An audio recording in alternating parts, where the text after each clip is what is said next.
இன்னைக்கு நம்ம வீடியோல எத பத்தி பார்க்க போறோம்னு பாத்தீங்கன்னா, வேலூர் பிரச்சாரத்துல தாவேகா தலைவர் விஜய் அவர்கள் தீ பறக்கிற ஒரு பிரச்சாரம் பண்ணியிருக்காரு. என்னன்னு பார்க்கலாம். எங்க ஓட்டு, எங்க உரிமை, எங்கள யாராலயும் விலைக்கு வாங்க முடியாது. எங்களுடைய ஓட்டு விசில் சின்னத்துக்கான வெற்றி சின்னத்துக்கு மட்டும் தான் அப்படின்னு சொல்லி ரொம்பவும் கர்ஜிக்கிற மாதிரி சொல்லியிருக்காரு.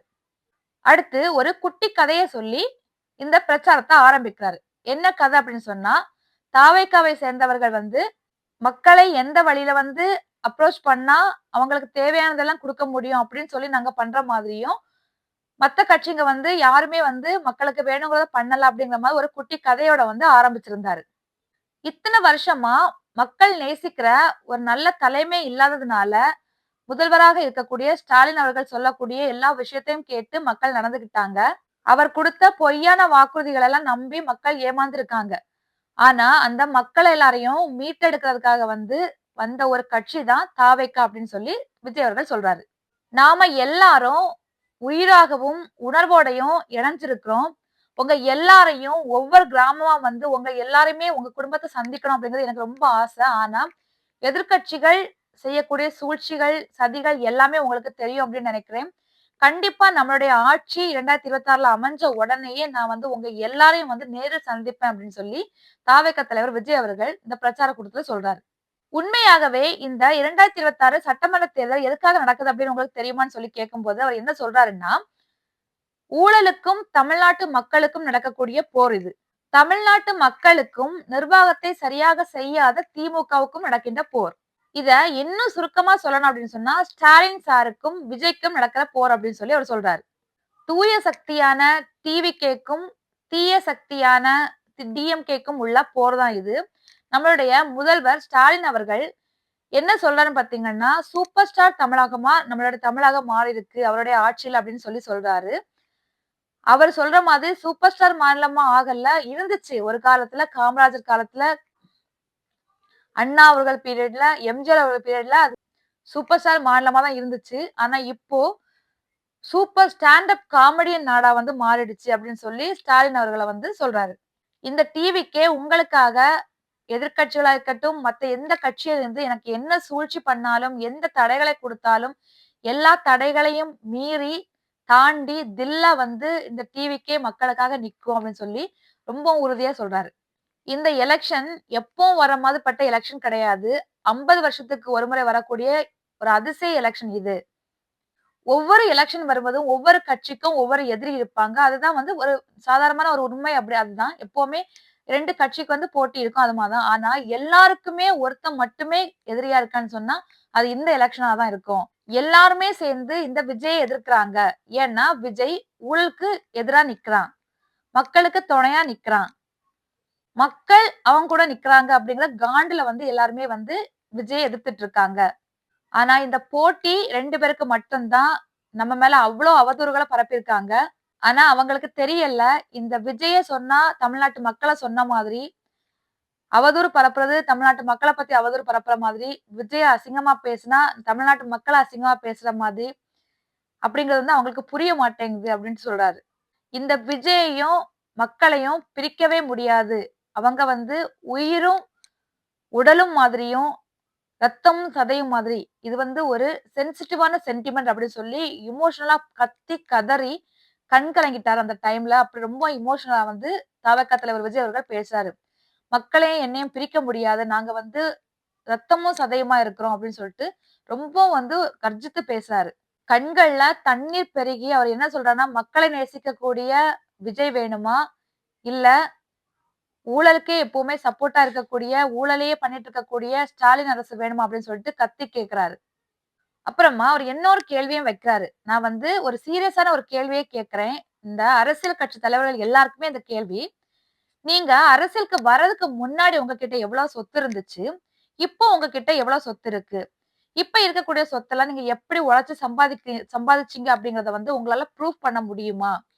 அப்படின்னு சொல்லி கேட்கிறாரு.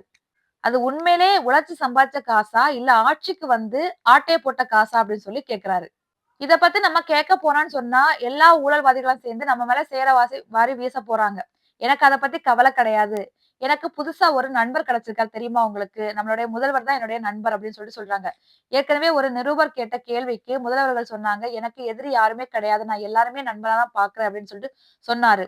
ஆனா, அப்படி சொன்னவரு, எதுக்காக கரூர் விஷயத்துல என் மேல பழிய போட்டீங்க அப்படின்னு சொல்லி கேட்கிறாரு. உங்களுக்கு மனசாட்சி அப்படின்னு சொல்லி ஒண்ணு இருந்தா, அப்படிலாம் பேசியிருப்பீங்களா சிஎம் சார் அப்படின்னு சொல்லிட்டு பேசுறாரு. ஏன் எங்களுக்கு மட்டும் என்னோட கட்சிக்கு ஒரு ஈவென்ட்டோ, ஒரு ஃபங்ஷனோ நடத்தணும்னு சொன்னா, எதுக்குமே வந்து ஒரு சப்போர்ட் பண்ண மாட்டேங்கிறீங்க. ஒரு இடம் குடுக்க மாட்டேங்கிறீங்க. ஒரு நண்பனுக்கு இந்த மாரி தான் பண்ணுவீங்களா? அப்படின்னு சொல்லி கேட்கிறாரு. உங்களுடைய உண்மையான நண்பன் யார் தெரியுமா?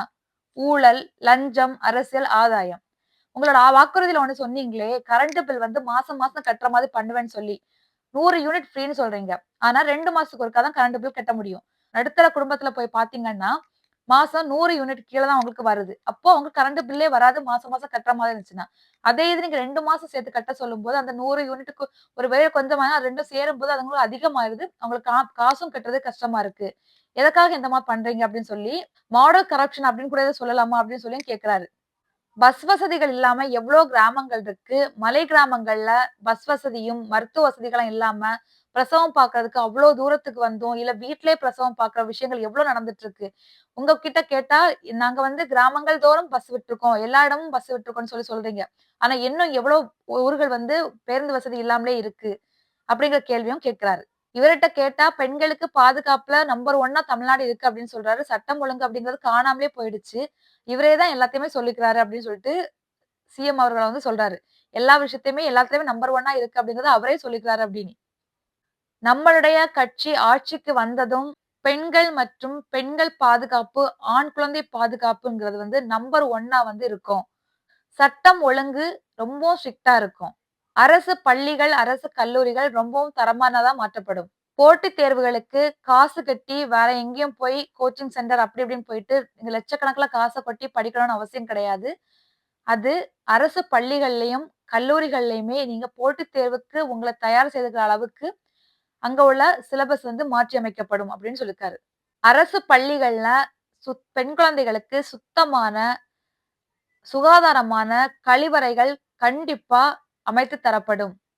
போதை இல்லாத தமிழகம் உருவாக்கப்படும். மாவட்ட கலெக்டர் மற்றும் எஸ்பிக்கள்ல சரிபாதியா பெண்களுக்கும் பங்கு கொடுக்கப்படும். மலை கிராமங்கள்ல ஆரம்ப சுகாதார நிலையங்கள் அமைத்து அங்கேயே பிரசவம் பார்க்கிற அளவுக்கு வசதி செய்து தரப்படும். மலை கிராமங்களுக்கு பேருந்து வசதி செய்து தரப்படும். அப்புறமா நெசவாளர்கள், மீனவர்கள், விவசாயிகள் இவங்களுடைய தேவைக்கேற்றபடி அவங்களோட தேவைகள கேட்டு அதற்கு திட்டமிட்டு செயல்படுத்தப்படும் அப்படின்னு சொல்லியிருக்காரு.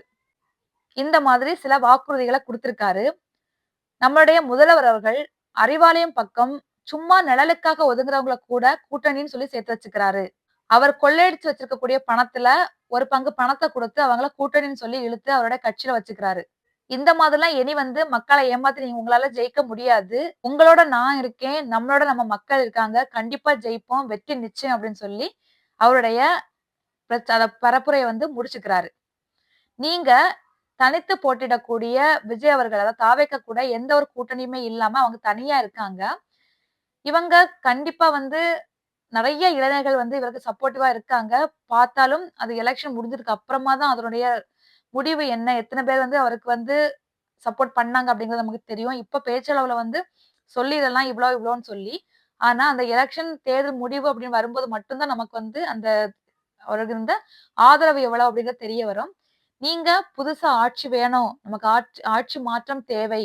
இவர் தனியா நிக்கிறதுனால கண்டிப்பா இவர் வந்து நல்லா பண்ணுவாரு. மக்களுக்கான தேவைகள நிறைவேத்தி வைப்பாரு அப்படின்னு நினைக்கிறீங்களா? உங்களுடைய கருத்த கண்டிப்பா கமெண்ட்ல சொல்லுங்க. தாவேக்காவா? திமுகவா? இல்ல அதிமுகவான்னு சொல்லி.